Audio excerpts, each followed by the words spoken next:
ಅಯ್ಯೋ, ಶಾಸ್ತ್ರಕ್ಕೆ ಅಂತ ಮಾಡಿದ ಅರ್ಶನ ಎಲ್ಲ ಚೆಲ್ಲೋಯ್ತಲ್ಲ. ಇದು ಅಪಶಕುನ ಅಲ್ವಾ? ಏನೋ ಕೆಟ್ಟಾಗತ್ತಲ್ವಾ? ಏಯ್, ಬಾಯಿ ಮುಚ್ಕೊಂಡು ಸುಮ್ಮನೆ ನಿಂತ್ಕೊಳ್ಳೆ. ಅಪಶಕ್ನ ಅಂತೆ, ನೀನೇ ಒಂದು ದೊಡ್ಡ ಅಪಶಕ್ನ. ಯಾವ್ದು ಶುಭ ಯಾವ್ದು ಅಶುಭ ಅಂತಾನೆ ಗೊತ್ತಿಲ್ಲ. ಬಾಯಿ ಬಂದಾಗ ಮಾತಾಡ್ತೀಯ ನೀನು.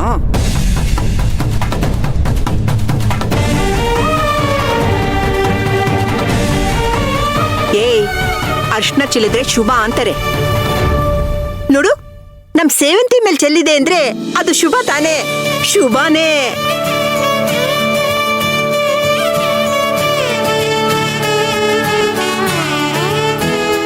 ಏಳೇಳು ಜನ್ಮಕ್ಕೂ ಸೇವಂತಿನೇ ನಮ್ಮ ಅರ್ಜುನ್ ಹೆಂಡತಿ ಅಂತ ಆ ದೇವ್ರೇ ಆಶೀರ್ವಾದ ಮಾಡಿದ್ದು, ತಿಳ್ಕೊ.